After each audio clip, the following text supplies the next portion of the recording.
So we got up to the point last lecture of having proven that if a metric space is sequentially compact, then the associated topological space is compact. That's actually the hard direction. The converse is sort of routine, I would say, in the sense that you just sort of follow your nose and it basically works.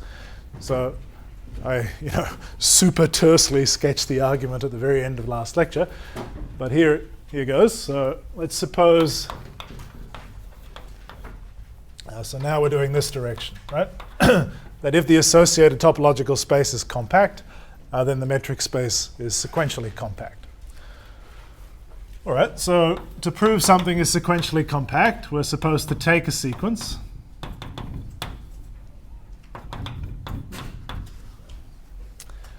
and we're supposed to prove that it contains a convergent subsequence. So what we're going to do is, from now on, we're fixing the sequence, and we're supposing it does not contain a convergent subsequence.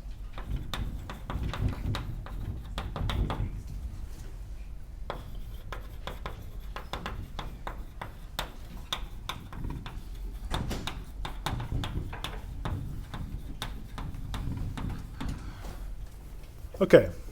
So what are we going to extract from that? I mean, obviously we want to at some point produce a cover that we're going to take a finite subcover of. That's the whole game, right? So let me give you the intuition, which is that, here's x, here's my sequence, x0, x1, etc., xn.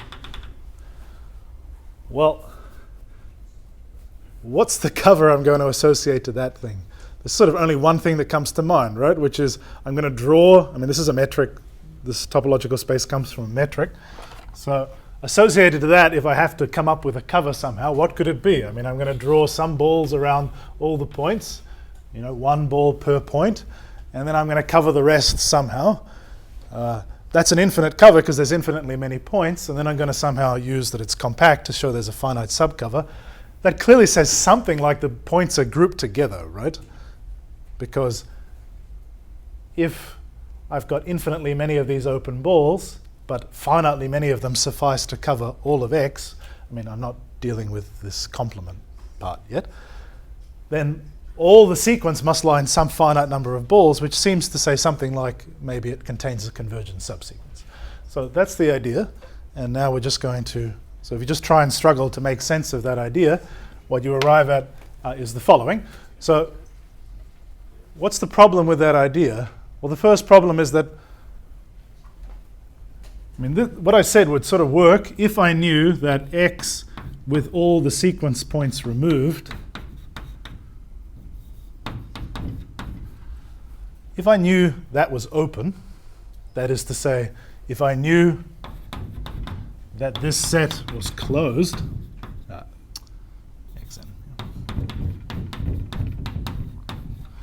so if I knew that was closed, the complement would be open, and then I could run the argument I just suggested, right?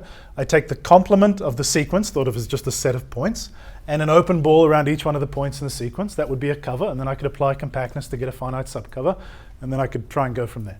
But I can't even get started on that unless I know that this set is closed. All right, so that's the first thing we have to take care of. Okay, so claim A is closed. Now that's not necessarily true, unless I already made this assumption that there's no convergent subsequence, right? So supposing there's no convergent subsequence, we're going to show that this set is closed. So proof of claim. And then we'll continue with the rest of the argument as I sort of sketched it there. Well, suppose x is an adherent point of A,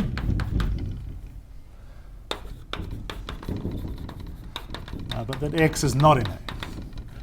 Right? And I'll get to a contradiction, and that'll show that A contains all its adherent points and therefore is closed. Well, what's an adherent point, right? That's something that for which, given any positive real number, I can find some element in A whose distance to x is less than that number, right? Okay, so let's apply it to the number 1. So since it's an adherent point, there isn't, maybe I shouldn't say x1. So there's y1 in A, since an adherent point, there's something which is within a distance less than 1, and this thing is in A, but A is all the elements of the sequence, so let's say it's x n 1. Right, so there's some index such that x n 1, the distance to this adherent point, is less than 1. Okay, so n1 is some integer. Before n1, I only have a finite number of elements of the sequence, and their distances to x is some finite number of real numbers. So none of them are 0, because x is not in A. So I've got a finite number of real numbers, none of which are 0. So the infimum of that set is non-zero. Okay, so that is to say that if I take some distance which is very small, there must be an n2 greater than n1, which achieves that distance, or rather is less than that. So,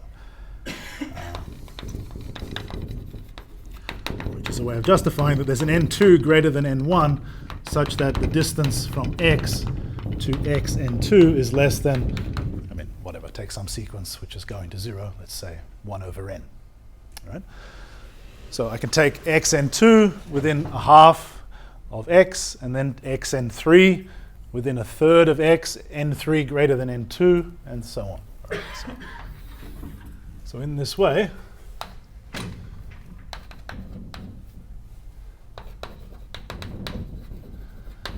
we construct a subsequence which is x n t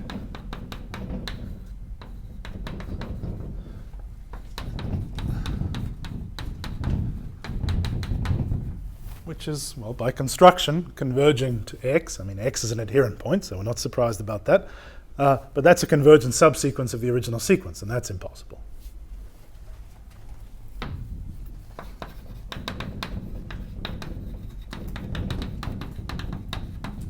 Okay, so we supposed x was not in A, we deduced a contradiction, so we conclude that the set A is closed.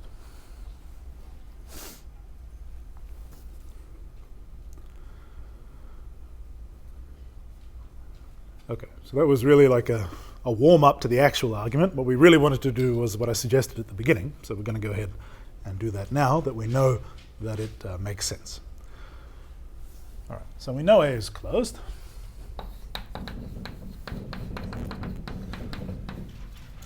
Well,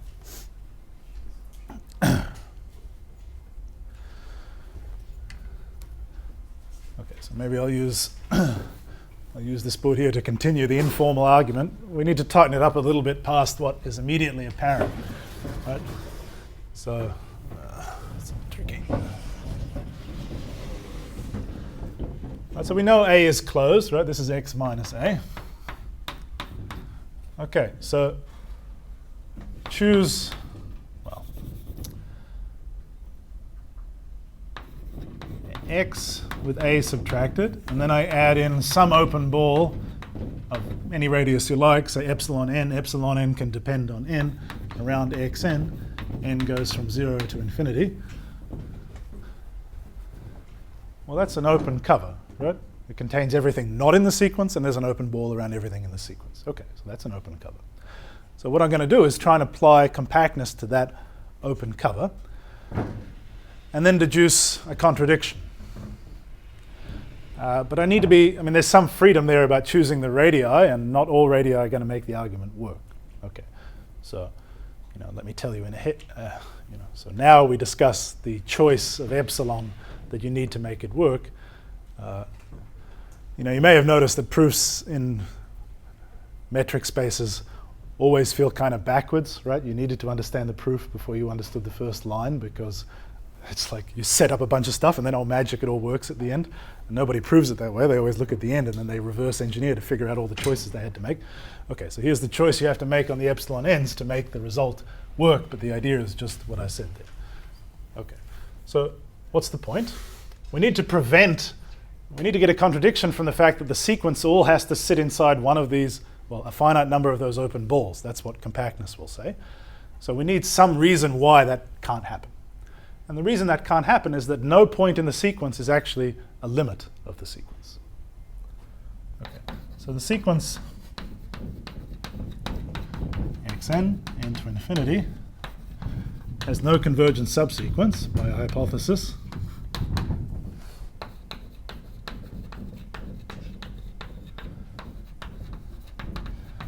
Well, in particular, that means there's no subsequence which converges to any one of those points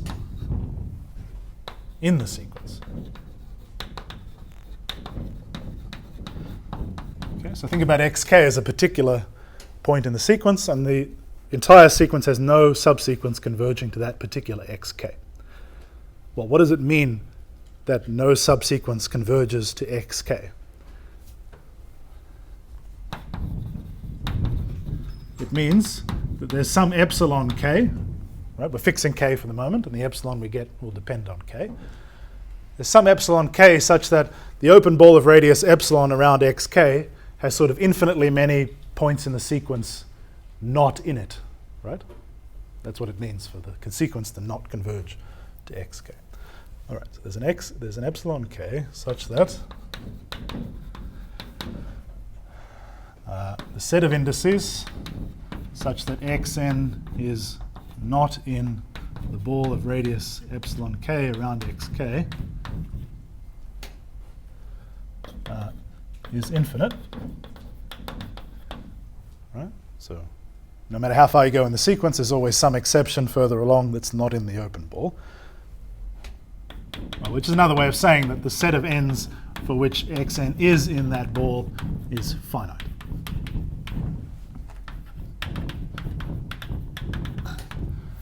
This is the crux of what remains of the argument. Okay?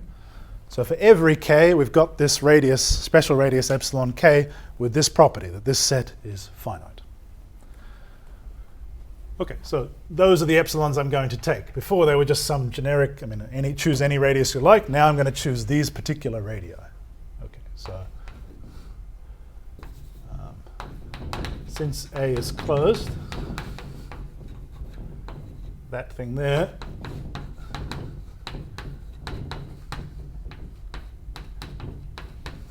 is an open cover. Of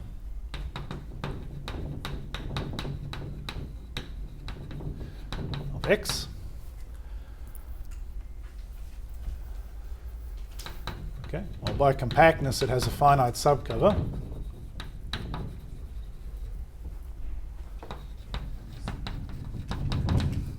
What does a finite subcover look like? Well, maybe X with A removed is not in there, but who cares? Put it in there anyway, right? If there's a finite cover, I'm free to add things. It's still a finite cover, right? So what the finite cover that I get from compactness must look like some finite number of these. Let's say n1 up to nr, say,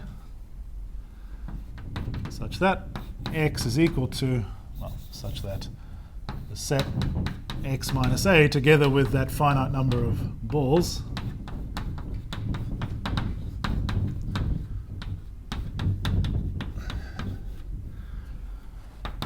is a cover. Yeah, that's what compactness says. All right, so the whole sequence, well, none of the elements of the sequence lie in the first element of that cover. So for every n, xn has to be in one of those things. Yeah. For those last two lines on that side, the second last part, over here. does that really imply this? No, sorry, the left side. Yep. Does that really imply the second, last line? It's I get the second part, but I don't see how that follows from the first part because it kind of every second, it kind of oscillate between in and outside the ball. So being infinite outside doesn't mean it's infinite, finite inside. So given an n, either xn is in the ball or not, right? Yeah, but they could both be infinite, can't they? Since your sequence is infinite. Yeah. Oh, I see what you're saying. Yeah, that makes sense. So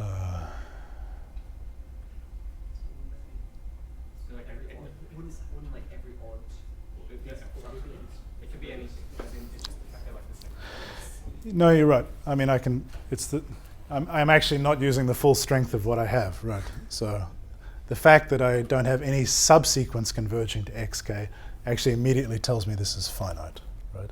Because if it was infinite, I could just pick out all the ones that were in that set and they would be a sequence. Yeah, thanks. Okay, so let's fix that. Good observation. Okay, so to xk.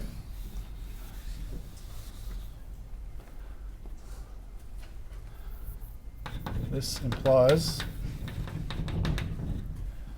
that the n's such that xn is in B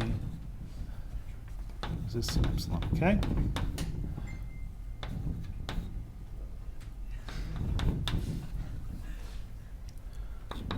Is finite.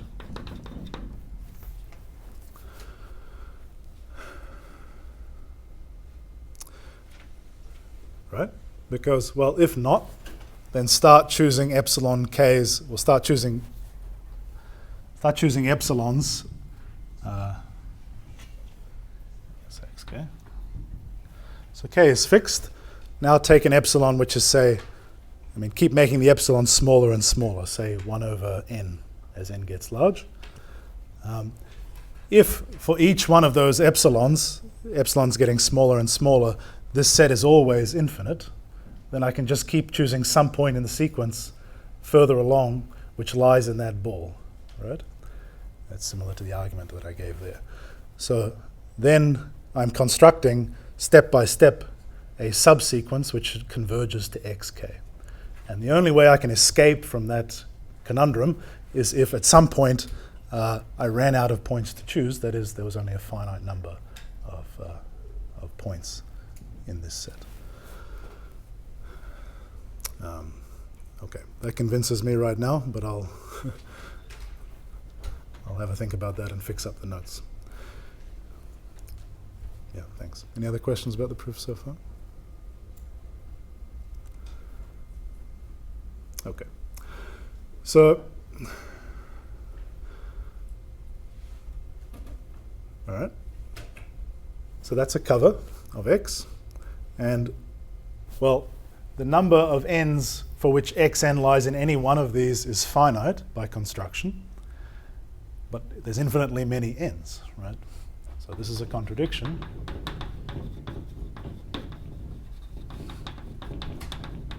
Since for some I,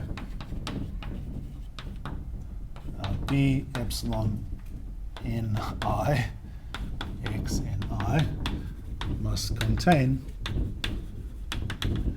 infinitely many xn's. And that's not the case by the way we constructed these epsilons. Okay, so that's a contradiction. That contradiction is to the hypothesis that there was no convergent subsequence, so we're done. Okay, so that's the proof that sequentially compact is the same as compact.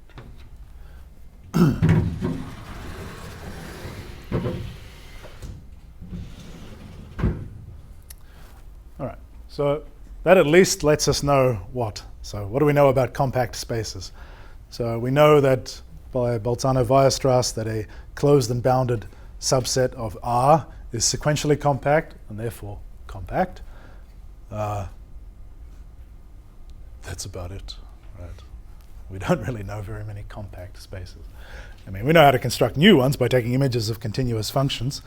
But now what I want to do is explain how to construct some more compact spaces. All right. So we checked, last lecture maybe, that the image, 2 lectures ago, the image of a sequentially compact set under a continuous map between metric spaces is compact. The reason we checked that was so that we could see how to prove the extreme value theorem from a discussion of compactness. And now let me just generalize that to the current setting. Okay, so if X is continuous, so X and Y topological spaces, and K is compact, right? So as in the discussion of sequentially compact spaces, if I say a subset of a topological space is compact, what I mean is that that subset with the subspace topology is a compact topological space. And it's easy to see, it's an exercise in the notes, that to say a subset is compact, that is, it's compact as a space, is the same to say that if I have a collection of open sets of X which covers K, that is, for which the union of everything in the collection contains K, then there's a finite subcollection which also contains K. All right? So that's two ways to think about the compactness of a subset, and they're the same. So if I have a continuous map and a compact subset, then the image is compact. Again, that means it's a compact space with the subspace topology within Y. Well, this wasn't hard to prove for metric spaces, and it's not hard to prove now either. So what do we need to show? I need to take a cover of f of k,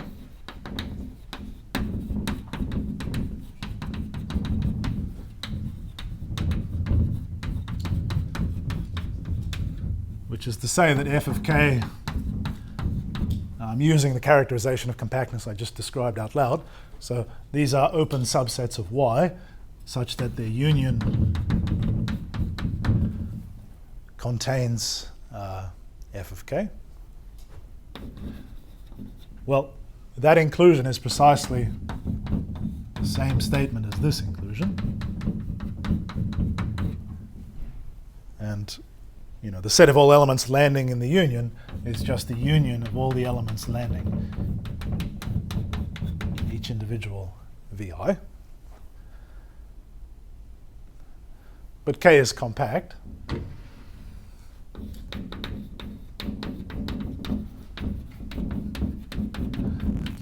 So there's some subcollection, let's say J,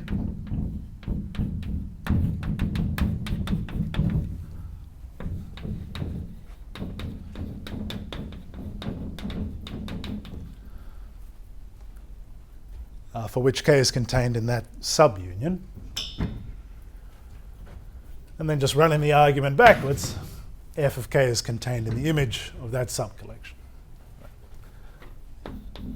Okay, so that means f of k is contained in the union over the j's of the vj's. But that's it, right? I've proven that every cover of f of k has a finite subcover. All right, so the images of compact sets are compact.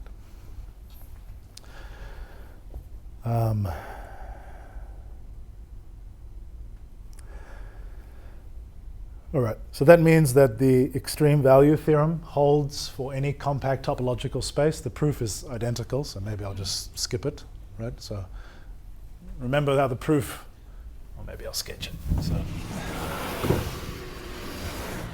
So if X is compact, and f from x to r is continuous, well, that means f of x is compact. Right? That's what we just checked. But we know that compact, I mean, this is just an arbitrary topological space, but this is a metric space with the induced topology, right? So to say that this subset of R is compact is the same as to say it's sequentially compact. So just apply the argument that we had earlier, and we'll see that this contains its infimum and supremum. And that's exactly to say that there is some C and D in X, assuming X is not empty again. Okay, so the extreme value theorem holds. That is, there's a C and D in X such that f of C is greater than or equal to f of X is greater than or equal to f of D for all x in X. Same proof. Okay, so that's useful. So we now have the extreme value theorem for any compact topological space.